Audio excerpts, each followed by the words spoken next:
Bonsoir à toutes et à tous, bonsoir à tous les suiveurs et à tous les inconditionnels de Grégoire Omnisport doomu Gaynde Njaay warul tiit warul ragal Barça deena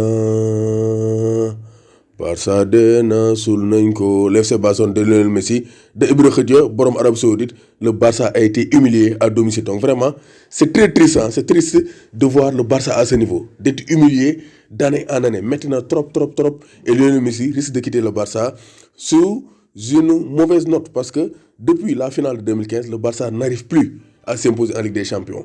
Généralement, remontada yi c'était à l'extérieur, mais cette fois-ci, c'est à domicile. Et c'est vraiment triste. C'est pitiable, comme les gars disent. Donc vraiment, c'est difficile. Même si on n'est pas supporter de FC Barcelone, même si on supporte Stade de Mbour ou bien une autre équipe, vraiment, kenn yéenewul Barça de tels résultats. Vraiment, c'est difficile pour une équipe comme le FC Barcelone. Le Paris Saint-Germain en a profité pour montrer à toute l'Europe qu'ils sont vice-champions d'Europe. Donc rien à dire, le Paris Saint-Germain a été beaucoup plus fort que le FC Barcelone. Li warul bett kenn parce que le FC Barcelone, on a annoncé sa chute depuis longtemps. Remontada yi bari, ñu Messi day dem du dem, donc ñu entêté wu ne dañuy garder Messi, mais ils savent que vraiment le FC Barcelone est en fin de cycle. Te waaye nañ ko tey. Les joueurs pas au niveau un Lionel Messi attendu comme un sauveur, mais qui n'a pas pu sauver le FC Barcelone. Et ça c'est triste. Barça seen paa yi ñoom Piqué ñoom Busquets renouvellement et n'ont pas voulu renouveler te gis nañ ko tey. Piqué a été massé, Piqué a été humilié par Kylian Mbappé. Piqué mënul tey Kylian Mbappé. Sergio Dest dañ ko génne tey ndox lay reere ndoxu xorom wala ndoxu suukar comme ça bu tëddee nelaw. Donc vraiment Mbappé a été exceptionnel.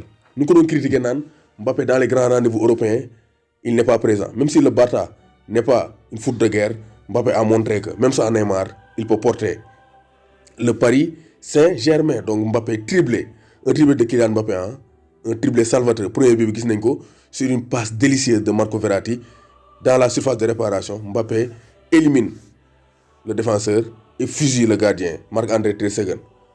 Deuxième but aussi mu ngi noonu, il est à la réception, il est au bon moment et à la bonne place. Il reprend donc un tir dévié.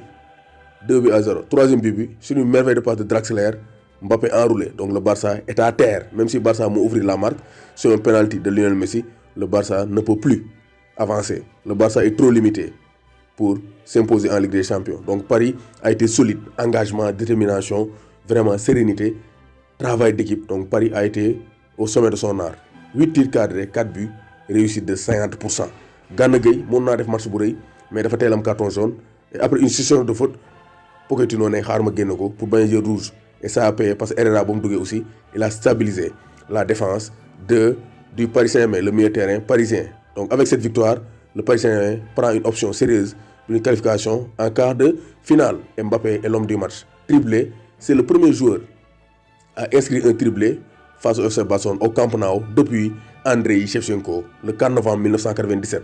te boobu Mbappé sax juddoogul parce que Mbappé mu ngi judd en décembre 1998. Donc Mbappé aujourd'hui il a montré qu'il peut être un grand joueur, un joueur de classe mondiale. Mbappé avec son but, Mbappé égale Pedro Miguel Pauleta. Donc c'est pour dire que Mbappé dépassé na Pedro Miguel Pauleta parce que ça c'était à 2-1. Mais actuellement Mbappé dépasse Pedro Miguel Pauleta parce que Mbappé a réalisé un triplé. Donc rien à dire. Miguel Pauleta 109 buts am, Mbappé normalement am na 110 buts sous le maillot du Paris Saint-Germain. Donc le Paris était trop fort pour le FC Barcelone. Beneen match bi c'était les restes de Liverpool face à Leipzig. Match bi aussi c'était un match donc de malade parce que Leipzig ils ont une bonne équipe mais ils ne sont pas sereins. Ils donnent des cadeaux dont a profité Sadio Mané et Salah. Liverpool a essayé de dominer, Liverpool a essayé d'avoir des occasions, mais Liverpool n'a pas été tranchant. Ay cadeau Leipzig moo jox Liverpool victoire. Ben défenseur moo passe Salah, ben défenseur passe Sadio Mané.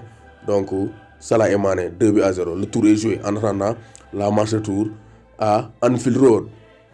Donc Sadio Mané vainqueur, Idrissa Gana Gueye vainqueur. Les Sénégalais ont été efficaces. 100% pour les Sénégalais.